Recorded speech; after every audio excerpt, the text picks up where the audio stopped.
3 years ago, opposing the masking of my child was my first ever comment topic.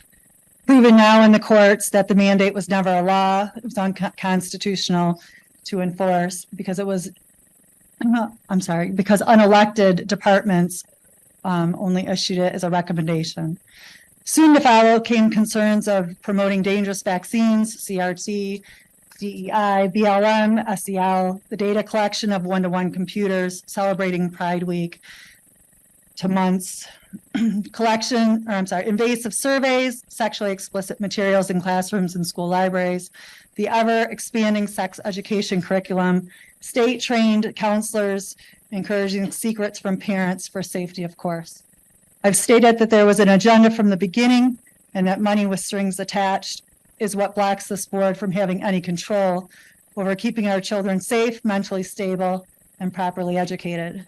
Your pants have been pulled down on numerous occasions, and you are now considered low-hanging fruit. Parents have pointed out money issues and continue to find and expose the possible corruption, definite conflicts of interest within our district, along with the county and state. And everyone should be aligned if there's a misuse of taxpayer funds. The media remains the people's biggest enemy. As you see, once people come together on a topic, immediately it's news, then twisted, and instantly opposition shows up to counter those concerns. This is one of the system's most successful tactics in game theory. To further an agenda, you have to keep the people divided, and while they fight each other, the next step, next legislation, and next money shift can occur and go unnoticed. Knowingly or unknowingly, this board, old and new, has been placed to further an agenda.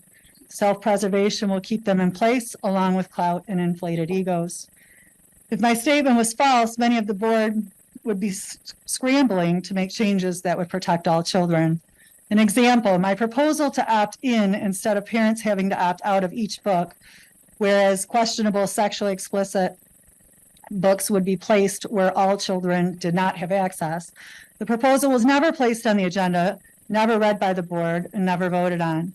And it made sense and could have appeased both sides for the issue. Lastly, there has been a voice of opposition on this board.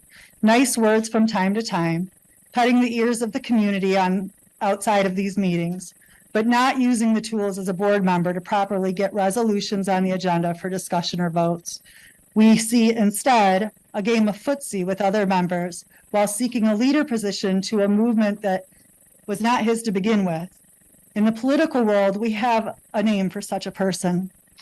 If he was serious, he wouldn't need a platform or a title. He would simply do his job while serving this community and while on this board. Thank you.